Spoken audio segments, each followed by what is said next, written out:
Bonjour Julie, loud and clear from the space station. All right, David, quel bonheur d'être avec toi dans cet événement. On est tous très impressionnés par le travail que tu fais et par la générosité avec laquelle tu partages cette expérience. Merci d'être là. On est très excités. We Earthlings from Canada, we follow you every step of the way. But actually, maybe not a step, actually, because you're in weightlessness and you're not touching the ground. But you'll tell us about this in a minute. We see you, you don't see us. So let me tell you that we're here in Rideau Hall with friends and colleagues and students. But I also have someone really special right next to me who's going to say hi. Il y a un délai. Il est là encore. Allô, David, est-ce que tu m'entends?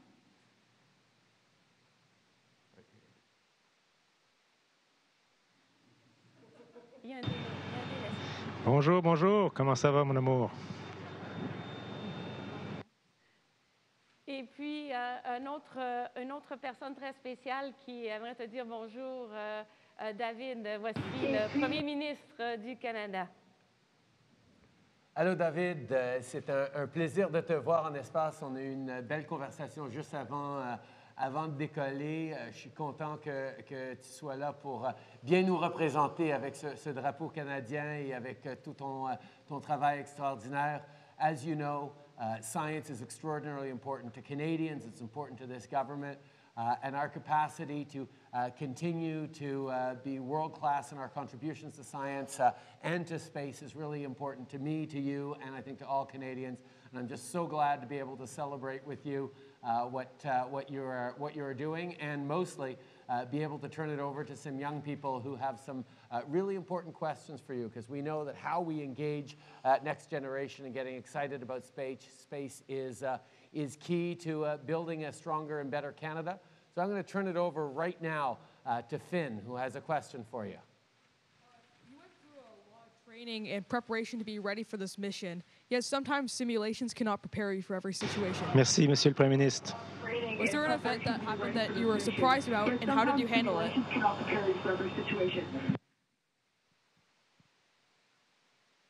faut peut-être répéter parce que... Hey, Finn, that's a great question. Yes, you're right. All you see at the tip of the iceberg here as I'm finally ready. And, we say that astronauts, we kind of make our job look easy, but it's not easy. There's lots of training. And, I think what was the most surprising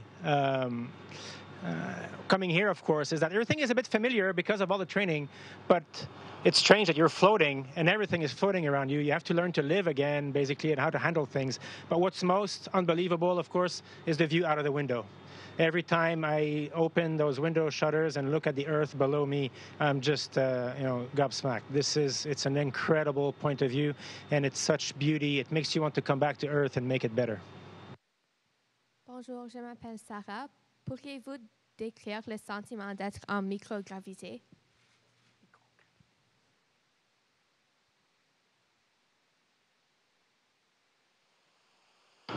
Bonjour Sarah.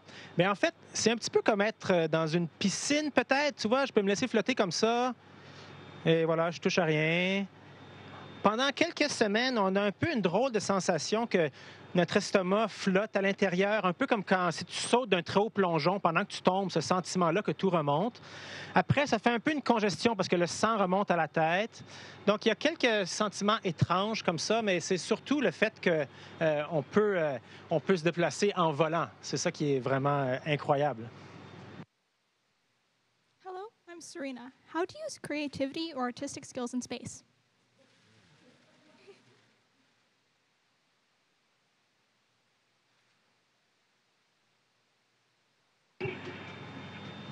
Ah, yes. So it depends, of course, of the talents you have. You're all familiar with Commander Hatfield, who's a brilliant musician and used that to play music in space. A lot of people use photography as a way to express themselves artistically, because the Earth is so beautiful and you can take endless amazing photos of our beautiful planet from here. So, hi, my name's Simon, and I was wondering, what are some of the coolest projects you're working on in space?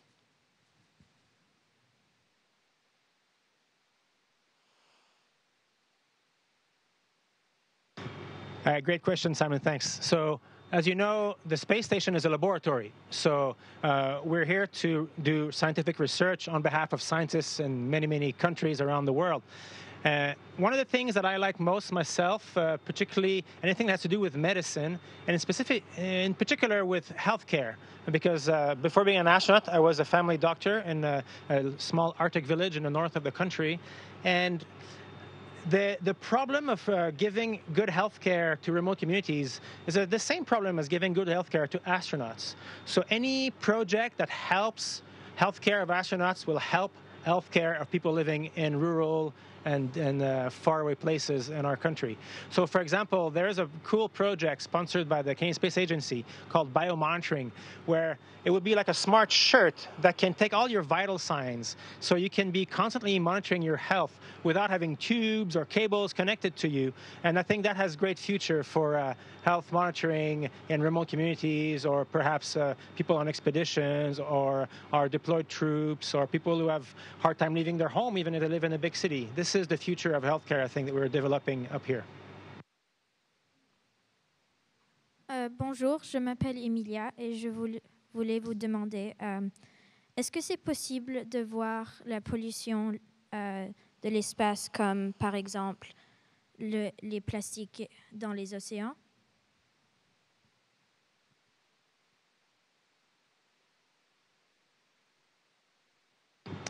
J'ai essayé de voir la mare de plastique dans l'océan, puis j'ai pas réussi à la voir, mais peut-être que je regarde plus attentivement. Mais en général, oui, on peut voir subtilement des effets de la pollution. Autour des grandes villes, on peut voir une espèce de smog.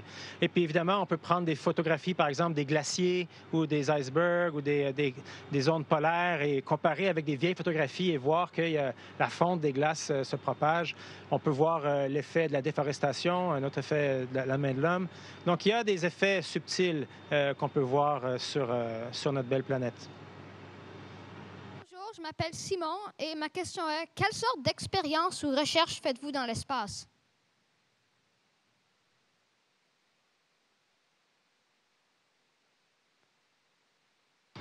Oui, alors tout à l'heure, j'ai décrit une expérience médicale, mais il y a beaucoup d'autres genres d'expériences. Par exemple, un peu plus tôt, je suis en train d'organiser notre jardin. On essaie de faire pousser des plantes dans l'espace pour pouvoir un jour se rendre sur Mars avec la nourriture qu'on va produire nous-mêmes, par exemple. On peut faire de la recherche en biologie moléculaire, faire de la recherche en pharmacologie, de la recherche en sciences des matériaux, il y a de la recherche en astrophysique qui se fait ici, beaucoup de recherche en psychologie humaine, de la recherche sur...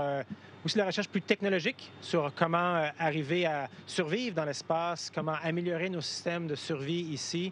Donc, il y a toute une série d'expériences qu'on fait à bord, des centaines qui ont cours en ce moment, des milliers depuis le début de la station.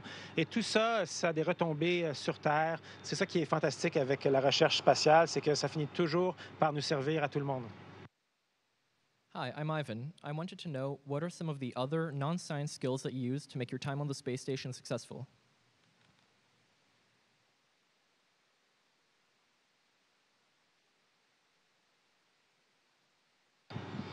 Good question. So, yeah, to be a successful crew member here, you need to have a pretty wide range of skills. You don't need to be the champion at anything, but you need to be reasonably good at mechanics, for example.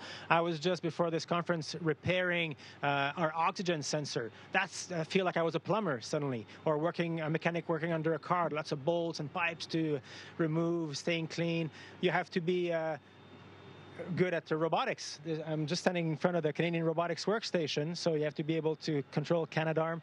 You got to be able to use the spacesuit, or the big bulky white spacesuit, to do spacewalks. That requires strength and fine motor skills and a good memory and a sense of the big picture and be mechanically savvy. You have to be sometimes a biologist because we're doing experiments on cells. You have to be, of course, be able to speak, like to be a teacher, so you can share the experience with other people like I'm doing right now. Hello, my name is Jamie. You must have trained for a long time to be an astronaut. Was there any point that you thought that you weren't going to make it or that something was too hard? And how did you overcome that?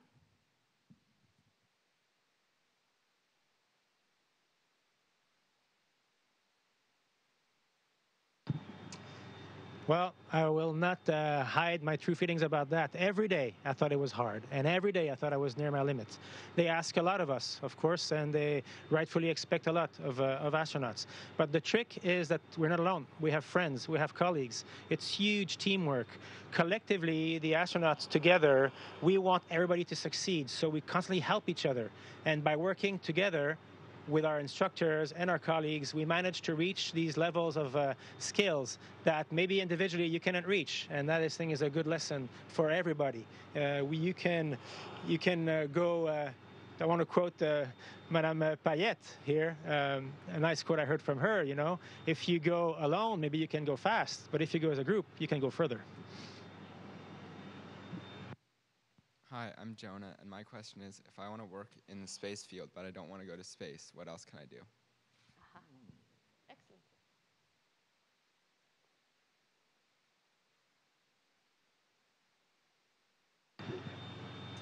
Wow, well, you know, the world is your oyster.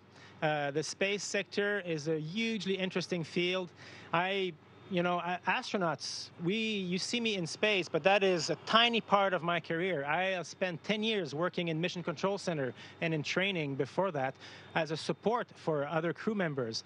And it is amazing the enthusiasm and intelligence that is buzzing around the space sector. It's an incredible field to work in. As an engineer, as a scientist, as a mathematician, as a planner, as a manager, there are so many ways to work in the space sector. And it is a booming sector of our economy with huge promises. So I think it's a good choice. Hi, my name is Vishal, and my question is, what is the funniest thing you have done in space?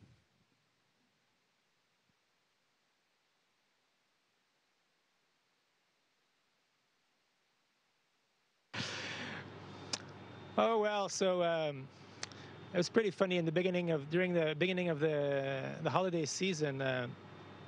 My colleague here, Anne McLean, she brought an elf on the shelf on board who joined us. And so we had fun putting it in different places and sharing that with the world. So you can do little pranks like this to each other. Don't try to be not to be too aggressive with your pranks, because you don't want to put anybody in trouble. You can make surprise phone calls. That's something I love to do, and it's always well received.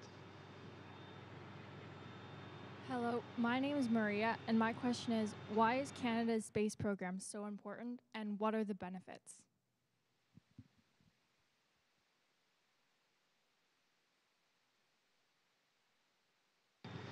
I'm glad you asked this. So there's many aspects. First, I talked a lot about all the health research that we do. All the research we do in space on health has benefits for everybody in Canada. And that's because basically being in space is kind of bad for your body, and the way in which it is bad for your body resembles real disease on Earth. So whenever we fix a problem for astronauts, we fix a problem that's a real disease on Earth. Then there's Earth observation. We have an amazing vantage point on the planet. It's important for a big country like Canada. We control our navigation, we control our agriculture, our national defense. All that's controlled from space.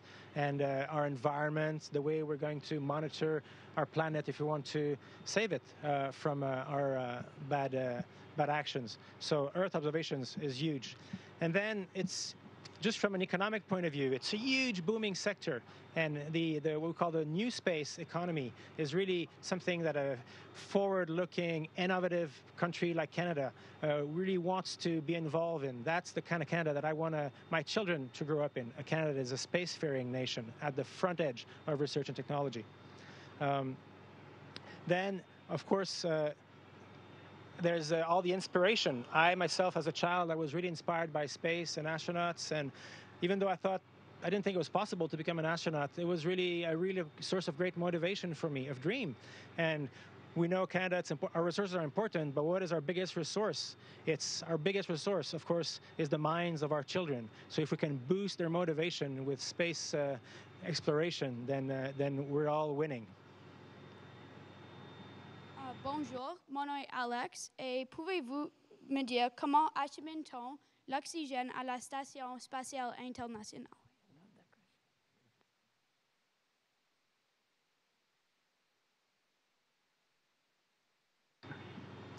Alors, l'oxygène, en fait, on le fabrique à bord à partir de l'eau.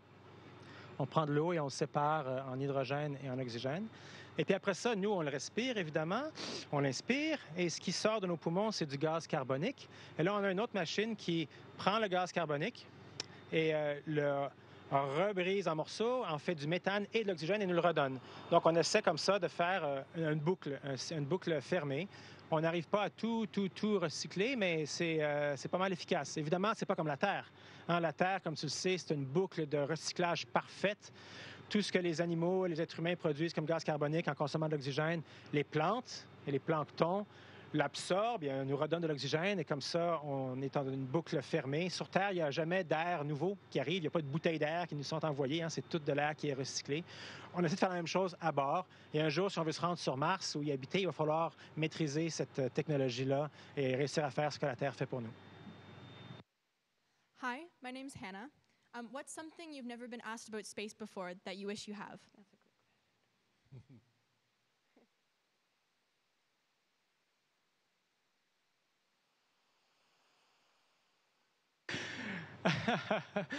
good question. Something I asked myself actually before going was, wow, I hope it's worth all this trouble because it is a lot of trouble, you know? So the question maybe would be, is it really worth it? And the answer is yes, because it's fun to be here. It's gratifying because you know you're doing something really worthwhile. The view is unbelievable and really, really touching. It really changes my perspective on our planet and our species and our reason for living, really at a pretty deep level. And so I guess that's the question that we should ask. Is it worth it? And the answer is definitely yes. And it's definitely something worth it for Canada to pursue. Merci, David. I cannot tell you how much I concur to that last. We have a few more students here who had questions, but we are running out of time. So maybe they can send it to you in writing so that they can get answers. I would like to commend one of the comments you made about teamwork. We can't do anything alone, and I know that there's an enormous support structure out there for you. I'd like to say hello to Mission Control, Rick Henfling, Flight Director, and everybody out there that are supporting in all the mission controls for the International Space Station. On est très impressionnés, très fiers de toi, et on va continuer à te suivre dans tes steps in weightlessness. Bravo, David. Merci beaucoup.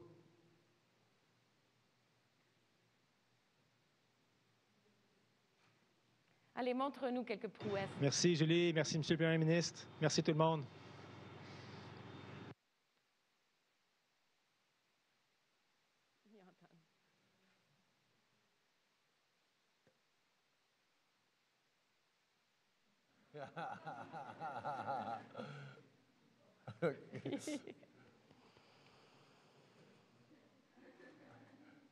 All right. Bravo! Ça, c'est pour toi, Véronique. Thank you, Canadian Space Agency and participants. Station, we are now resuming operational audio communications.